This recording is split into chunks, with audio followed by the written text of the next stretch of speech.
Do you have any faith that the government will be able to secure a deal or even leave before October 31st? Well, I hope not, in the sense that the deal that's been talked about isn't a new deal. It's Mrs May's failed withdrawal agreement. It's a new European treaty. It's the worst deal in history. It costs us a fortune, leaves us trapped inside EU rules. It would be a complete sellout of the Brexit position to go down that route, yet it appears that what Boris Johnson wants is a couple of tweaks to the backstop and to try and sell it as if it's something new. And I'm now of the view, having reread that treaty, that it's so awful you even begin to question whether it might be better to stay in. It's that bad. So I very much hope that that won't go through. And whilst I'm the last person on earth that you would expect to say, I want to see it extended, what I want to see now is a general election. It is obvious to me that the only potential way out of this mess is to have a general election in which the very settled Leave majority in this country can get themselves represented in the House of Commons. Because right at the moment, we've got this massive disconnect between what Parliament wants and what the country, through polling, very clearly wants. So what if a general election comes back with a result which isn't clear and there is Well, deadlock? Why would a general election be... Well, you know, in 1974 we had 2 general elections because there was deadlock and we didn't manage to resolve it. I mean, nothing's impossible right now. But what is clear is we cannot go on with a parliament that has ceased to function, a zombie parliament. It does not work. I know everyone's screaming and shouting at each other and accusing each other of things, but the real point is the government have put 7 now pieces of legislation and votes to the Commons. They've lost all 7. I mean, we don't have a government. It's not functioning. We need a general election because it might just sort it out. So do you think that Boris Johnson could possibly defy Parliament and forget about an extension with the European Union? Do you think that's even an option? I don't really think so. I mean, I think that, look, you know, if Boris tried to get us to leave on the 31st of October with, you know, a clean break, no deal, you know, I think Parliament would sit through the night before and pass a piece of legislation, particularly with the Speaker, to stop it from happening. So I don't think at the moment that's a realistic possibility. I think even though the referendum was supposed to stand on its own, even though we were promised by everybody that the result would be implemented, respected, it hasn't happened. It'll never happen with this Parliament. So no, a general election is the only way, the only hope we've got of getting this delivered. So aside from Brexit, which of course is the overwhelming, the big, you know, policy idea at the moment, what can you offer to voters aside from just Brexit? What can get people excited? Yeah, well, I think actually resolving Brexit is the most exciting thing. Do you know why? Because we're the people with the real plan for where we go after Brexit. You know, I'm one of the people who's argued for 20 years that there's a great big exciting world out there beyond the European Union. I've argued that being outside the single market, outside the customs union, there is a wall of global money that will become invested in this country. I think we're going to be more profitable. I think wages are going to rise.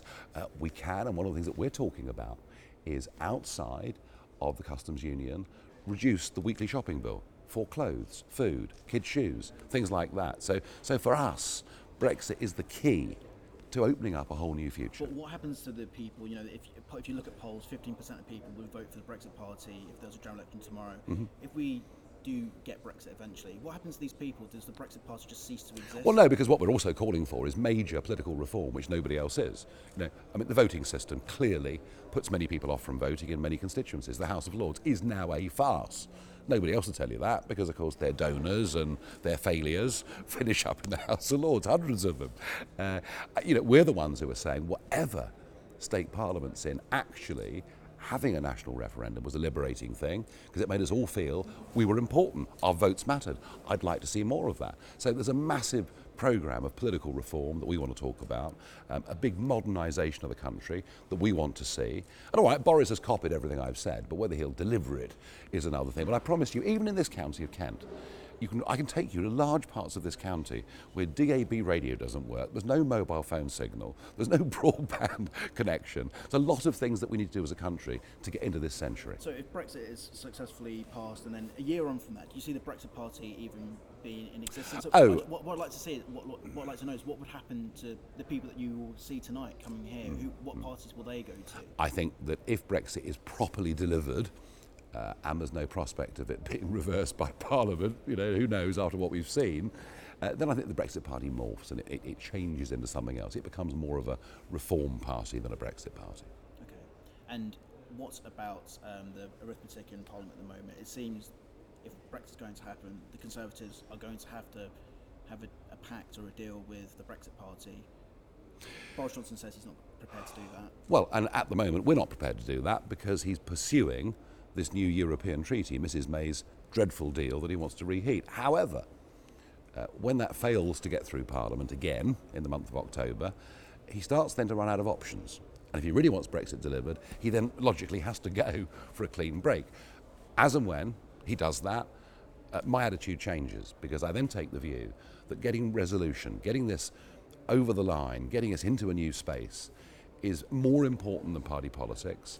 And that's the moment at which you've got to say, I'll put country before party, and I will put the interests of Brexit above the selfish interest of the Brexit Party. So, we would have a non-aggression pact of some kind.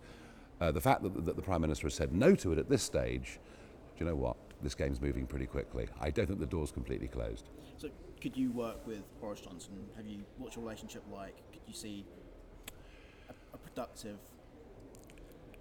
This is all about, if we were to come to this, it's going to be about a handshake, isn't it? It's going to be about a sense of honour and both people making a promise. All I would tell you is this: Boris goes for a clean break, I'll win in the election.